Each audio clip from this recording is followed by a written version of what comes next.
Hello, it's Father Nathaniel with the Legionaries of Christ and the Regnum Christi movement here in Houston, coming to you with a little video on the Social Doctrine of the Church series that we've been doing and continuing this time on the theme of human rights, a theme that is touted all the time, a theme that's also a little bit misunderstood. So in this very short little video, 5 minutes or so, just want to talk briefly about the nature of human rights, in other words, where they come from, the idea of responsibilities, which are always to be coupled with rights and not rights in a vacuum. And thirdly, about pseudo-rights, the idea or false right. I think starting off, we've all hear about rights all the time, and there are rights of food, to shelter, to healthcare, to education. But we also hear all kinds of other claims, rights to marry whoever we want to in terms of the same sex, or even marry a horse or marry a dog. Rights to take other people's property in the name of progress, rights to human experimentation in the name of progress or science, the right to abort, of course, is a very popular right today that people claim, etc. There's so many claims on rights, so let's try to dig down deep a little bit here and give some basis for the conversation on rights, and that we educate ourselves in what rights really are. So when we say right, from our own experience, we probably can say very clearly, well, it's something that I feel I deserve. It's something that is really owed to me. It's something that is, in a sense, I need for my life to be totally human, totally to be realized as a human being and to flourish. These are all things maybe deep down we mean when we say right. But without understanding where rights come from, it's hard to really be sure about what it is. And so rights are not something that come from public opinion. They're not something that, civil rights that are passed by a legislature or whatever, those can certainly be by public consensus and what have you. The right to drive 65 miles an hour on the highway with the speed limit at 65, well, that's a right because it's a civil right.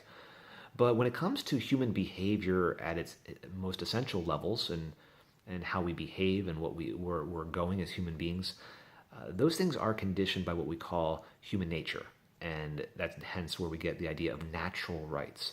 There's a concept today that is very, very controversial, a concept that's very, very much belittled and mocked by many, so to speak, experts or progressives, if you want to call them that. But frankly, the progressive reality is that rights based on human nature are something that are absolute. They're something that don't change, and hence they're always progressive. They're always modern. And that's the idea that all human beings have a same nature. We all have reason, will, freedom. We're all incarnate spirit. And you see that from our way of thinking. We see that from the way of acting when you study the human heart and human behavior. Okay? So even though maybe some don't have full freedom to think or to act because of an abnormality, we don't judge the overall picture by the abnormality, but we look for what is common to human nature, and that is that we have these abilities of of freedom, of will, of intellect. Okay, so human nature is consistent across the board, the basic framework, the basic blueprint of humanity. And so, what rights boil down to, human natural rights anyway, and human nature are that we look for things that, based on our nature and hence based a little bit on our mission in life of what we're called to do, how we're called to flourish, the things that we need to do that. And so things like the right to eat, the right for food, the right to housing, in other words, things that preserve human life. The right to life is a foundational right. It's the basis of social teaching of the church, actually, that we're all created in the image and likeness of God, infinitely valuable, infinitely irreplaceable, and hence worthy and necessary to protect from conception to natural death and not to interfere with that. Basic human right, basic natural right of the human person. The right to marry a man with a woman, right? The natural linkage, biological complementarity that can also lead to procreation. The natural right, the right to procreate. So in other words, there are these rights that are based on nature, not based on human will alone, based on the human condition. And that leads us to the idea of responsibility. Rights are never alone. They always are linked to both our nature, but also to the human mission in life. And that is the mission to flourish and to love and serve both God and our neighbor. So rights can never be seen in a vacuum. They can never be seen just about me or just about you. They always have to be seen in the context of looking to further the human mission to flourish, to become fully what we're called to be, and that is in the image of Jesus Christ. Okay? And that means we're also looking to serve each other. And so rights have to be seen in that perspective and as a sense of responsibility. I mean, I have a right to food and I have a right to shelter, but a part of that reason is because, well, I'm an end in myself as a creature of God, as a son of God, daughter of God, but also because I'm called to serve my fellow man. I need rest. I need shelter. But then I need to go out and take what I've been given and what I've benefited from to give to others and to help others, to serve others. Okay? So a sense of responsibility that our rights are never standalone. They are always coupled with a mission. They're always coupled with a sense of giving back and giving to others. Last but not least, I want to touch the theme of pseudo-rights.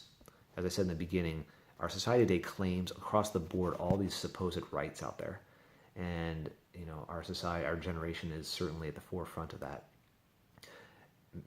This is where an understanding of rights based on human nature come in very handy, because all of a sudden you start to realize, well, look, some claims to rights, just because people use the word rights doesn't mean we should concede to them that it actually is a right.